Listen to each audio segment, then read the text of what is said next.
আমরা যারা দল করেছি আমাদের একটা আকাঙ্ক্ষা থাকতে, আমারও তো ছিল, কোনোদিন ছিল না আমার নমিশন পাওয়ার কথা না।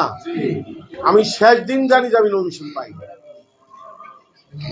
কিন্তু আমি কি করব, ওই দিনই আমার সেক্রেটারি আমরা সবাই বৈশা আধা ঘন্টার ভিতরে আমি কিন্তু কংগ্রেচুলেট করেছি যে পেয়েছে তাকে। আমি কিন্তু কোনো ফারাও, কেন আমি চেয়ারম্যান সাহেবের সবসময় কথাবার্তার মধ্যে থাকি। সে যদি শোনে যে আমি, সে তখন লন্ডনে, আমি কিছু করেছি, তাহলে তার মানে এর চেয়ে আর তার দুঃখ থাকবে না।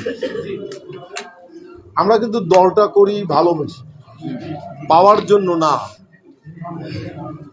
আমরা যে এই জেল জুলুম 17-18 বছর আপনারা সবাই কত কত নির্যাতন সহ্য করেছেন। এই যে পাশে আমার যে পিপি বসে আছে, সে নিজে বলেছে বিনা পয়সা আপনাদের চিকিৎসা করে, মানে কেস লড়েছে, সমস্ত মামলা দেখেছে। তখন তো আপনারা খুব ভালো ছিলেন। ওই একটা বিএনপি নেতাকর্মীর নামে তো কোনো কথা আমরা শুনি নাই। একটা নেতাকর্মী শুনি নাই যেটা চাঁদাবাজি করেছে, একটা লুটতরাজ করেছে।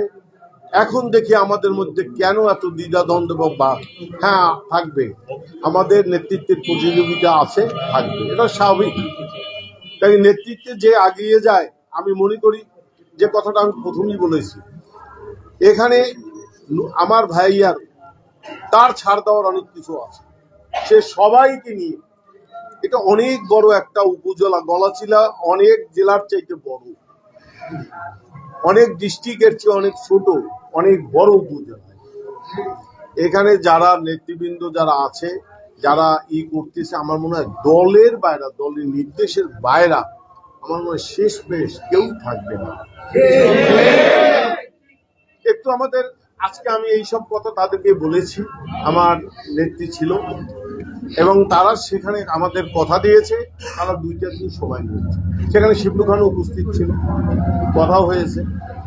আমার মনে হয় সবই ঠিক হয়ে যাবে, কিন্তু আমি অনুরোধ করবো আমার ভাইয়াকে, আমি যেহেতু ভাইও সম্বোধন করেছি, অনুরোধ করব সে হাতটা সবার আগে বাড়িয়ে দিয়ে রাখবে, সবাইকে কাছে টেনে। পিছনে কি হয়েছে কি না হয়েছে ওইসব আলোচনার আমাদের দরকার নাই। সামনে 12ই ফেব্রুয়ারি নির্বাচন, ওই নির্বাচনী বৈতনী আমাদের পার হতে হবে।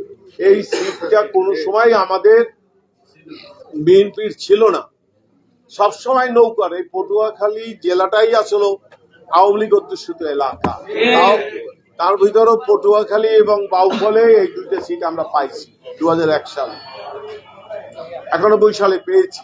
তাই এই সিট পেতে হলে সবাই ঐক্যবদ্ধ হতে হবে। ঐক্যবদ্ধ হলে সব কিছু ভুলে সবাইকে ডেকে একসাথে নির্বাচন করতে।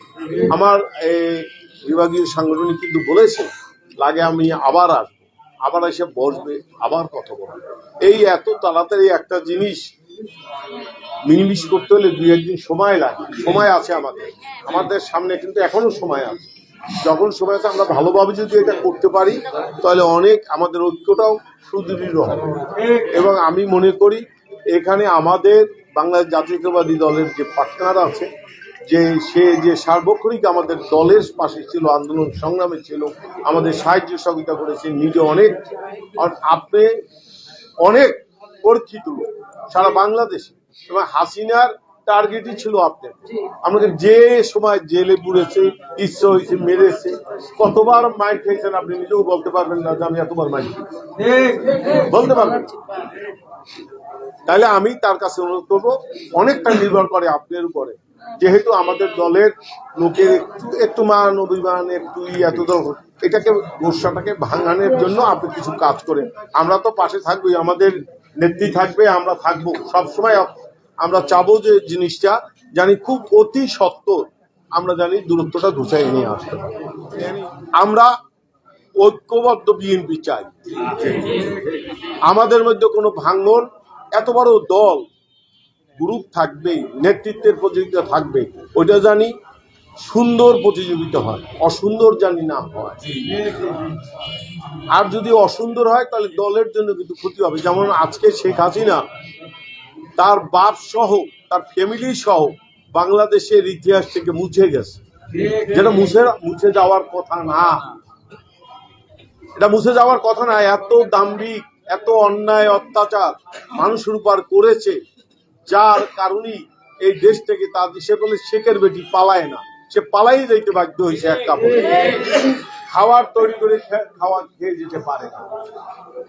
তা আমি সবাইকে বলবো, আপনারা সবাই ঐক্যবদ্ধ থাকেন, ঐক্যবদ্ধ আমাদের যে পার্টনারকে এখানে নমিনেশন দেওয়া হয়েছে তার পিছু আপনারা থাকবেন। আমার নেতা যে কথা বলে, আমার নেত্রী যে মেসেজ নিয়ে আসছে সেই মেসেজকে গুরুত্ব দেবেন, সেইভাবেই কাজ আগিয়ে নিয়ে যেতে হবে।